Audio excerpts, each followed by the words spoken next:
Channel. ఈరోజు మన ఛానల్లో స్పెషల్గా ప్రాన్స్ క్రిస్పీగా చేసుకుందాము. ప్రాన్స్ క్రిస్పీగా చేసుకుంటే చాలా బాగుంటుందండి. ఎక్కువ కారం కూడా ఉండదు. పిల్లలు చాలా ఇష్టంగా తింటారు. చూడండి లోపల వరకు ఎంత బాగా కుక్ అయిందో. ఈవినింగ్ స్నాక్గా చాలా అంటే చాలా టేస్టీగా ఉంటుందండి. ప్లీజ్ నా ఛానల్ని ఫస్ట్ టైం ఎవరైనా చూస్తున్నట్లయితే సబ్స్క్రైబ్ చేసుకోండి. ఇప్పుడు ప్రాసెస్లోకి వెళ్దాం. ముందుగా 250 గ్రామ్స్ ప్రాన్స్ని బాగా వాష్ చేసి పెట్టుకున్నాము. నిమ్మకాయ సాల్ట్ వేసుకుంటే స్మెల్ రాకుండా ఉంటాయండి. ఇలా వాష్ చేసి పెట్టుకున్న ప్రాన్స్లోకి పెప్పర్ పౌడర్,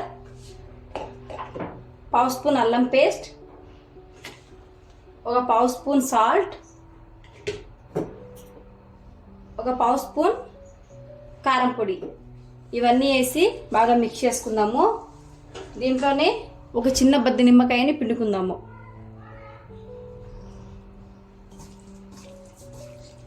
ఇలా కలిపెట్టిన రొయ్యల్ని ఒక 20 నిమిషాలు బాగా మ్యారినేట్ చేసుకుందాము.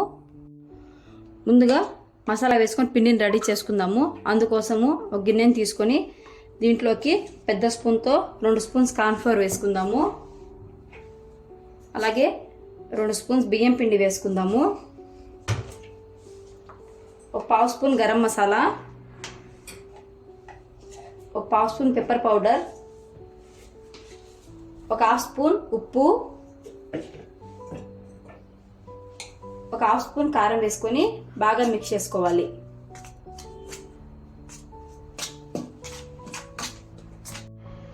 ఒక కప్లోకి 2 ఎగ్స్ తీసుకొని పగలగొట్టుకొని ఇలా బాగా మిక్స్ చేసి పెట్టుకుందాము. ఇప్పుడు ప్రాన్స్ మ్యారినేట్ చేసుకొని 20 మినిట్స్ అయిందండి. ఇంతలోపు మనం అన్ని మసాలాస్ వేసి పిండిని రెడీ చేసి పెట్టుకున్నాం కదా, ఈ పిండిని తీసుకోవాలి.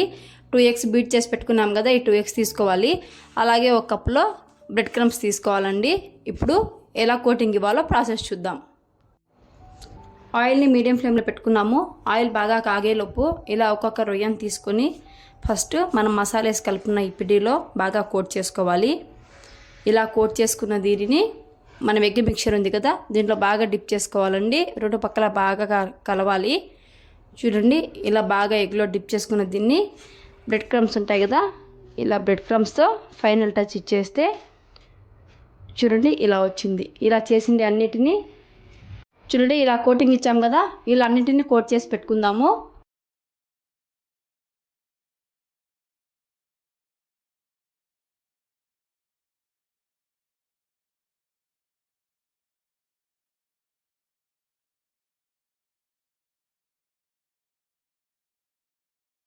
చూడండి ఇలా అన్ని కోటింగ్ వేసుకున్నాం కదా, ఇలా ఎప్పటికప్పుడు కోటింగ్ వేసుకుంటూ ఆయిల్లో వేసుకోవాలండి. ఎక్కువసేపు కోటింగ్ అలా ఉంచినట్లయితే మళ్ళీ క్రిస్పీగా రావండి.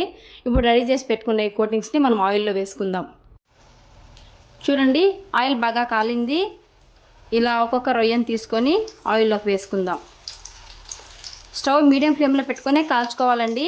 హై ఫ్లేమ్లో పెట్టి కాల్చుకుంటే పై పక్క కాలుతాయి కానీ లోపల పక్క అలాగే కాలకుండా ఉంటుంది. కాబట్టి మీడియం ఫ్లేమ్లో పెట్టుకొని 2 పక్కల తిప్పుకుంటూ బాగా కాల్చుకోవాలి. చూడండి ఇలా 2 పక్కల బాగా తిప్పుకుంటూ బాగా గోల్డెన్ బ్రౌన్ కలర్ వచ్చేంత వరకు లో ఫ్లేమ్లో పెట్టుకొని కాల్చుకోవాలి. చూడండి రొయ్యలు బాగా వేగాయి, గోల్డెన్ బ్రౌన్ కలర్ వచ్చింది కదా. ఇప్పుడు ప్లేట్లోకి సర్వ్ చేసుకుందాం.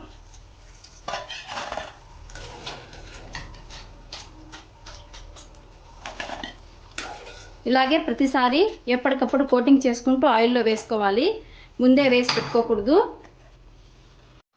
ఫైనల్గా టేస్టీ క్రిస్పీ ప్రాన్స్ రెడీ.